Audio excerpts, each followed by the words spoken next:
racist, white supremacist views about South Africa, which led to you meeting him because you thought you were going to clarify those issues. Unrepentant racist became emboldened and then made more bad remarks about South Africa even after meeting you physically. You still saw a need to go outside the diplomatic channels and made a contact with an individual, not using diplomatic relations or mechanism within which we resolve diplomatic disputes as South Africa. Don't you think you individually have emboldened white people to undermine us, and you have single-handedly destroyed the diplomatic relations of South Africa with other countries, and you have destroyed and juniorized the Department of International Relations? Mr. President. And Elon Musk, and worse, Elon Musk, you organized a meeting with him or that telephone conversation through his immoral father, politically, economically, and otherwise. A man who has engaged in business in South Africa through illegal means, even when he has admitted to do so. Those are the type of characters you can't speak to.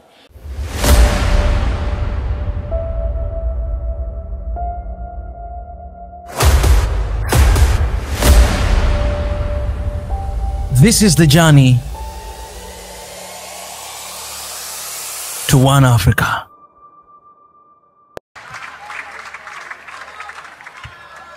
Deputy Speaker, on the 20th of September 2001, former President of United States of America, George Bush, declared what became known as the War on Terror on Iraq and Afghanistan, stating that, I quote, "It will not end until every terrorist group of global reach has been found, stopped, and defeated."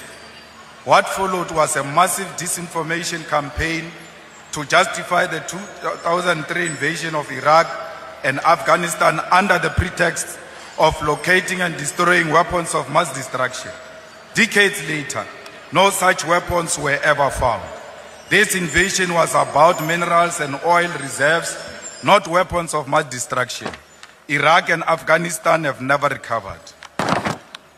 Cuba, Libya, Venezuela, and Chile are examples of nations that have suffered from US interventions because of their socialist policies, justified by false intelligence to advance imperialism. Cuba has endured decades of sanctions for nationalization of strategic sectors of the economy, supporting African liberation and socialism, while Libya was destroyed because Gaddafi rejected US dominance. We raise these historical facts because history must guide us in everything we do. When Donald Trump declares that, I open quote, "bad things are happening in South Africa," without evidence, we must not assume that the USA is misinformed. Instead, we must question the real intention behind such statement. After Trump's remarks, the US froze foreign aid globally under the pretext of assessing alignment with the policy outlook. For South Africa, this meant PEPFAR funding of HIV/AIDS response was under threat. On 26 February 2025, the freeze became permanent, terminating funding indefinitely. The US aggression towards South Africa is nothing more than Israel's revenge for our moral stance in support of Palestine. Meanwhile, some of us have been labeled international criminals, a designation used before the West assassinates those who opposed its agenda. Before invading the nations, the US always fabricates human rights violations to justify intervention. Today, same tactics are being used against South Africa. The growing calls by right-wing groups for foreign funding to establish independent states and to be armed by foreign interests must be recognized as part of a broader plan. This is the early stage of economic isolation, leading ultimately to military intervention. Next, AGOA will be terminated, escalating tensions between USA and South Africa. Our government must dismiss opportunistic African and racist groups exploiting US imperialism to fund their racist fantasies of an independent state. That will never happen. We will expropriate land without compensation, whether they like it or not. If they object, they can seek refuge in America. Deputy Speaker, Trump and the USA are not demonstrating strength. The USA is merely displaying an advanced stage of capitalism, which is imperialism. Trump engages in transactional and manipulative relationships with the world like it is his backyard. The hostility towards South Africa does not come from fraudulent boers spreading disinformation, but from America's imperialist agenda. The USA, home of the world's most sophisticated intelligence agencies, agencies that fabricate evidence to justify the invasion of Afghanistan and Iraq, and orchestrated the assassination of Muammar Gaddafi, Patrice Lumumba, Martin Luther King Jr., and Malcolm X, cannot now claim to be victims of disinformation from a minor racist group based in Orania. The USA has openly embraced the golden age of imperialism, extending its power through threats and the prevention and termination of foreign aid. In response, our government foolishly seeks to explain our policies to a maniacal president, as if the USA were a victim of misinformation. The USA knows exactly what it's doing and why it is doing it. At a Golden Sachs event of the 27th of February 2025, South Africa President Mr. Cyril Ramaphosa stated, I quote, Trump got the wrong end of the stick of the country's land policies. I completely reject this notion. The USA, home of Elon Musk's platform, X platform, Jeff Bezos, Amazon, Facebook, Google, Tesla, Starlink, and Silicon Valley, the global hub of data collection, cannot claim to be misinformed. They are the greatest perpetrators of disinformation. The USA is the greatest perpetrator of disinformation. It is now using its own falsehood as justification to attack South Africa. This government refused to acknowledge the real issues. We are being punished for supporting Palestine against apartheid Israel, nothing else. The USA does not believe there is a white genocide or land grabs in South Africa. These lies are useful tools to justify economic aggression and seek to weaken our moral authority to condemn Israel's genocide. Foreign aid has always been a tool for Western imperialism and control. It must end with South Africa. We must expand our trade and strengthen relationship with China, India, Russia, Brazil, and Singapore, while emphasizing African unity. The USA is on a fool's mission to extort the world into submission, and as a result will become increasingly isolated. Our sovereignty, security, and economic prosperity on rejecting the American Golden Age, a project of imperialism. The world must move forward without the USA if true progress is to be achieved. We are not the puppets of the USA. We will never be bullied by Donald Trump and his friends. South Africa remains an independent state, which is not handled by the USA.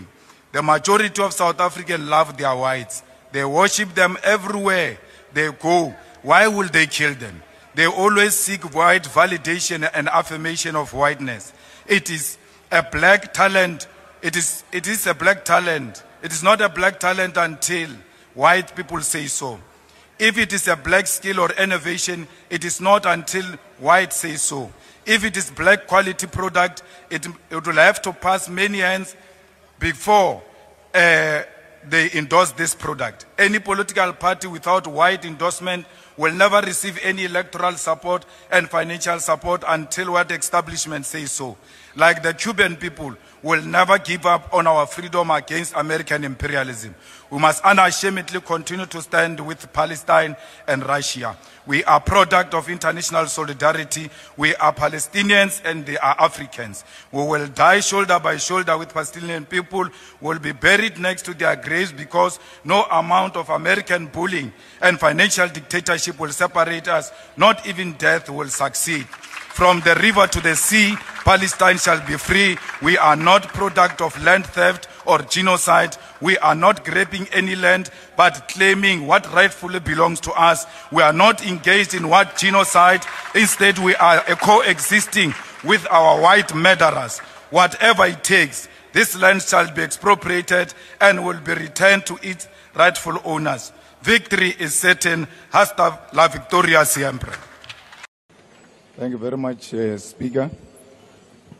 Speaker, I would like to begin by sending our condolences to the families of the 14 members of the South African National Defence Force who recently lost their lives in the DRC.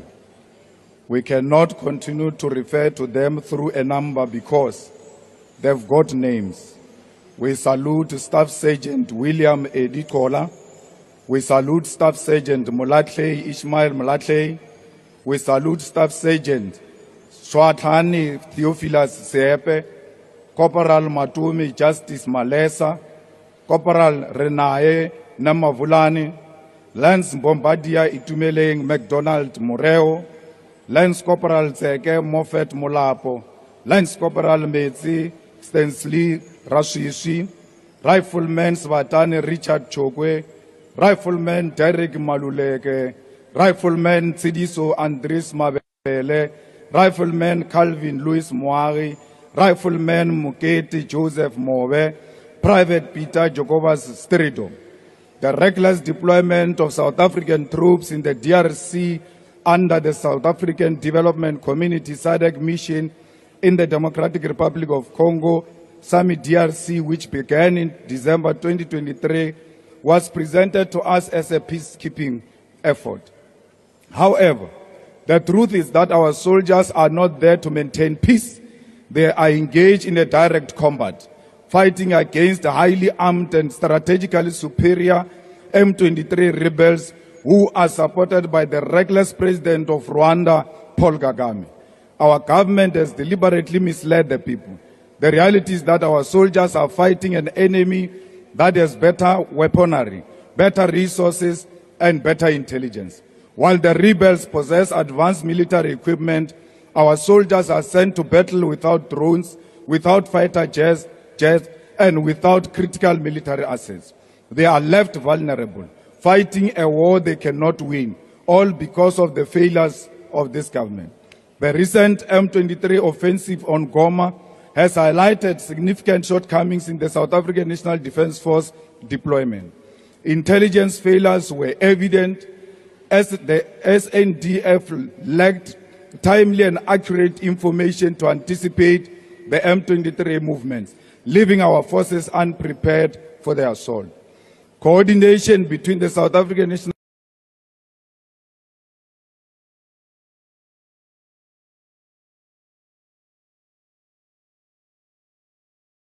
Defence Force, regional allies, and the Congolese military was inadequate, leading to a fragmented response and over-reliance on local forces that quickly collapsed under pressure. The SNDF response can also be criticized for its sluggishness, allowing M23 to seize strategic positions before effective action was taken. Political considerations were often overshadowed military necessities, limiting our forces' effectiveness. Leadership on the ground also failed to provide clear directives, resulting in disorganized retreats and unprepared casualties. These issues culminated in tragic losses. For over a decade, we have watched as the South African National Defence Force has been systematically weakened. Budget cuts have crippled our military ability to function effectively. Aircrafts and helicopters that should provide air cover for our troops are grounded due to lack of maintenance.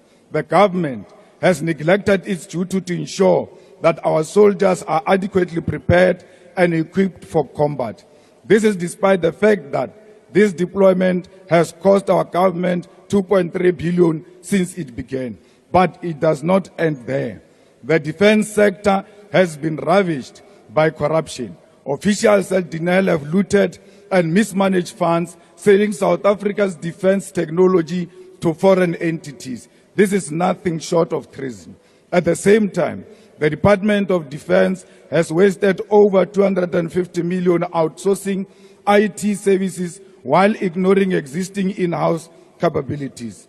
This is a blatant theft of state resources, and it is our soldiers who pay the price. We must be clear, the deployment of our troops in the DRC is not about achieving peace.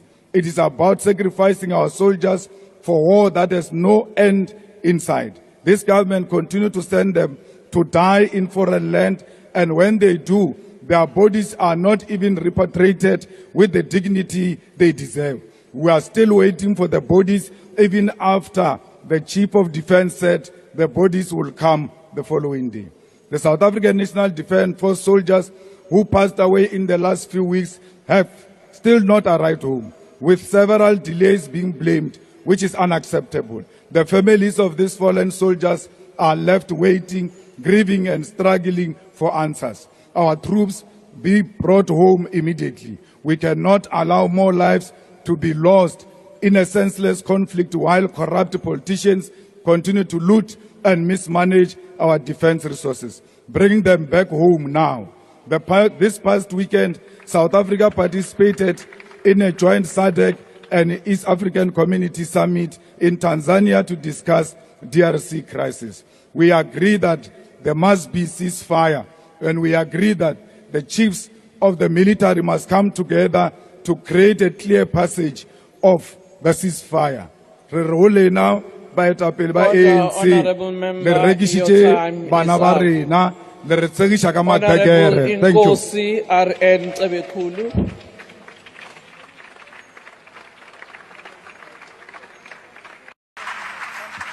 Thank you very much. House Chair, I understand why the representatives of imperialist forces will want to silence this voice. And that's why they will stand up to raise unnecessary questions. House Chairperson, the first remark we wish to make is that there was a very little engagement politically. If anything, people want to blackmail us about aid and all sorts of things. But they know very well that there is no reason related to any wrongdoing by South Africa which has led to USA cutting its own aid. You can't say Donald Trump must be elected today and the following day he makes executive orders, and then you come here and blame the South African government as if the South African government did not do anything in between. That was a predetermined outcome where he wanted to come into office and punish South Africa for its position on Palestine and many other issues. We must be very clear that we are not going to agree to any form of bullying by anyone. It's a lie that there is farm killings in South Africa. Actually, those who are married in farms and owning farms, they kill each other for money, for policy monies. The farmers themselves kill each other for greedy reasons. The farm workers kill the farmers because they rape them in exchange for money and do not pay them, like Eugene Terreblanche did when he raped a farm worker and did not want to pay. We cannot be told that there are farm murders in South Africa when the farmers themselves are actually killing the farm workers. It was a white farmers who killed 2 women in Polokwane and fed them to the pigs. It's a complete lie that white people are being killed in South Africa. If anything, white people live in privilege, and that's what Donald Trump knows. You cannot say Donald Trump is misinformed. They've got the best intelligence equipment in the whole world. They even have a military base next to South Africa in Botswana to listen to every conversation we have. They can tell you what is in private conversation in the executive and everywhere else. They don't need AfriForum. They are using AfriForum as a scapegoat to punish us politically. And we ought to be very clear about that. When the aid came into South Africa at the first place, it was not to help Africans. It was imperialist forces putting the aid into South Africa so that they can control South Africa. And use that aid to always say to you, if you take a political stand against the imperialist forces, we'll always cut the aid. So we ought to have known even then that we're not supposed to entirely rely on the USA. I'm very happy that the Minister of Health is speaking about possible interventions that can be made to avoid that aid of America. We can do with every help, but we will never accept help that say we must allow the perpetuation of white privilege. We cannot allow the whiteness to prevail in South Africa because we want to save life. We will save life. America did not save us during apartheid. Children were murdered in 1976. Children were murdered in the 80s. Where was America against apartheid? If America had anything to save an African life, it's a lie. They never wanted to save us. They were never there for us before. Palestine was there for us. Cuba was there for us. Russia was there for us. America will never choose friends for us. Honorable we will member, choose our own your friends. time Thank is you now very much. expired. Thank you. Thank you, Deputy Speaker. Mr. President, I don't know wittingly or unwittingly, when you were answering the question about our relationship with the USA, not once have you mentioned DERCO or Minister of International Relations. And this is as a result of you having met Elon Musk during the UN General Assembly and knowing very well the views of Elon Musk about South Africa, racist, white supremacist views about South Africa, which led to you meeting him because you thought you were going to clarify those issues. Unrepentant racist became emboldened and then made more bad remarks about South Africa even after meeting you physically. You still saw a need to go outside the diplomatic channels and made a contact with an individual, not using diplomatic relations or mechanism within which we resolve diplomatic disputes as South Africa. Don't you think you individually have emboldened white people to undermine us, and you have single-handedly destroyed the diplomatic relations of South Africa with other countries, and you have destroyed and juniorized the Department of International Relations? Mr. President. And Elon Musk, and worse, Elon Musk, you organized a meeting with him or that telephone conversation through his immoral father, politically, economically, and otherwise. A man who has engaged in business in South Africa through illegal means, even when he has admitted to do so. Those are the type of characters you can't speak to. Imagine, Mr. President, had they said Donald Trump would call the Guptas during that time. What were you going to say? You are going to say that Guptas are an independent state actor. You are not going to say that. You are going to feel undermined. And that's what exactly what you have done.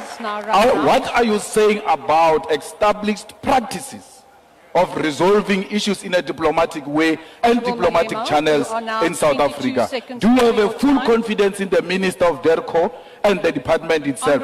You speak about an ambassador in Washington or New York. That ambassador belongs to the Department of International Relations.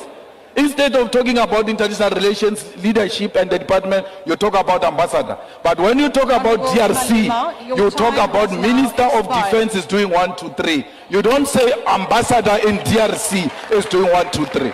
Thank you very much. Honourable President. Question number 5 has been asked by the Honourable J.S. Malema.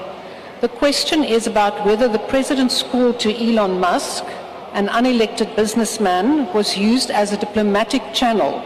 And if so, what role did the Minister of International Relations and Cooperation play in arranging the meeting and the subsequent call? The Honourable President. A very simple and straightforward answer to that. Yes, I have spoken to Mr. Elon Musk.